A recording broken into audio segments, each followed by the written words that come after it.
لو حالة اتعرضت لصعق كهربائي أو حالة اتعرضت لكهرباء هنتعامل معاها ازاي، وإيه هي الإسعافات الأولية، وإيه هي الحاجة اللي هنعملها مكان الحادث. تعالوا نتكلم شوية عن الصعق الكهربائي.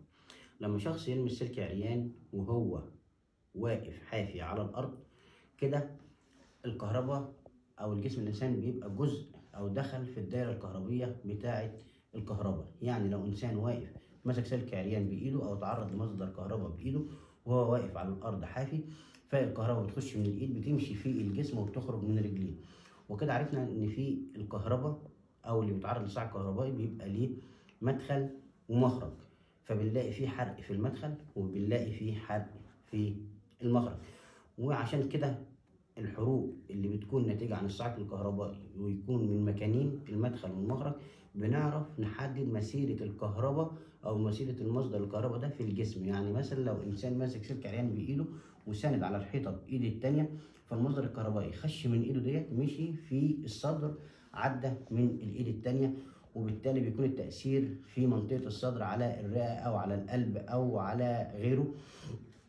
طيب لو الشخص كهرب او تعرض لمصدر كهرباء متردد، يعني ايه مصدر كهرباء متردد؟ مصدر كهرباء متردد ده هو المصدر الكهرباء اللي موجود عندنا في كل بيت.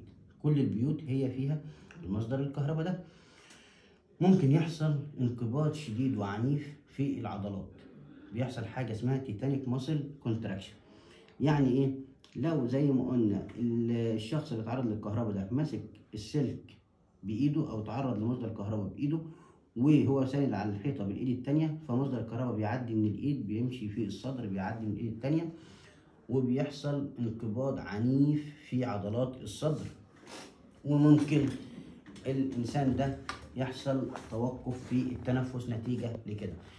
برضه بنلاقي الانسان ان هو ماسك سلك كهرباء او متعرض لمصدر كهربائي بيحصل انقباض عنيف وبيقع وبيفضل يتكهرب وهو ماسك السلك ومش عارف يسيبه، نتيجه برضه لان هو حصل انقباض عنيف في العضلات. طيب الشخص ده ممكن يقع من لو هو في مكان عالي والكهرباء ممكن يقع من فوق فيحصل له هيد تروما او يحصل له كسور في الجسم. وممكن برضه ان هو يصاب بحروق جلديه نتيجه الكهرباء. طيب في ملحوظة هنا، الحروق الجلدية لا تعبر بشكل دقيق عن دمار الأنسجة الداخلية للجسم. بمعنى إن لو الإنسان عنده اتكهرب وفي حرق ظاهر قدامي في الإيد أو في الرجل من المدخل والمخرج، ده ما بيديليش دليل على الإصابة الداخلية للجسم، لأن مقاومة الجلد بتختلف عن مقاومة العضلات، بكل نسيج بيختلف مقاومته عن التاني. ممكن الكهرباء هنا بترفع من درجة حرارة العضو اللي دخلت فيها، ممكن ترفع درجة حرارة العظام وغيرها من الأنسجة، وممكن هي تحصل حاجة اسمها ماسيف تيشو نكريتوك، يعني بيحصل موت للأنسجة. والأعراض اللي هي وما بيحصل ماسيف تيشو نكريتوك ديت، طبعا هنا بنحتاج دكتور الجراحة يتدخل. طيب العيان اللي اتعرض لمصدر كهرباء أو اتكهرب ده هيكون شكله إيه؟ هيكون جاي لي إيه؟ هيكون فيه إيه؟ والاعراض اللي بيجي لي بيها. لو الشخص ده اتعرض لفتره قليله الحمد لله ممكن ما يحصلش اي حاجه وبيعدي منها وما يجرالوش اي حاجه، بس بيكون عنده احساس ان هو مش سعيد، ده احساس الكهرباء. ممكن يكون عنده حروق جلديه فقط، يعني مثلا لو انسان زي ما قلنا ماسك بايد وساند بايد، فالمدخل في الايد ديت والمخرج هنا فيحصل حروق جلديه فقط. لو هو على الارض وساند بركبته على مصدر كهرباء والركبه التانيه على الارض، فالمدخل بيبقى من الركبه الاولى والمخرج بيبقى من الركبه التانيه. ممكن الشخص ده برضو يحصل الكهرباء ان هي بتاثر على اجهزه الجسم زي القلب ويحصل كاردياك ارست. ممكن ياثر على الصدر زي ما قلنا ويوقف عضلات التنفس بتاعه الصدر عشان في انقباض في العضلات، ممكن يحصل توقف في التنفس. وممكن لو شخص واقف والكهرب من الرأس بيحصل برضه تأثير على مركز التنفس في الرأس، يبقى واقف والكهرباء لمست راسه وخرجت من رجليه. ممكن يحصل تشنجات وممكن يحصل فقدان مؤقت في الذاكرة. ممكن يحصل زيادة في ضغط بعض العضلات وممكن يؤدي ده إلى بتر، لأن زي ما قلنا بيحصل نكريتك للأنسجة ديت، وممكن يحصل يؤدي إلى بتر لو دكتور الجراحة ما اتدخلش بسرعة. في الأطفال ممكن طفل يبقى ماشي أو بيحبي ولقى سلك عريان فمسكه حطه في بقه، فبيحصل تشوه في الفم والفك والأسنان، وده بيؤدي بعد كده لعدم نمو الأسنان بشكل سليم. ده لو الطفل عاش وعدى من الكهرباء. عشان كده بننبه على كل ان هي ما تسيبش اي حاجه قدام اي طفل بيحبي او طفل لسه بيتعلم المشي. ممكن يحصل خلل في وظائف الكلى نتيجه الجفاف.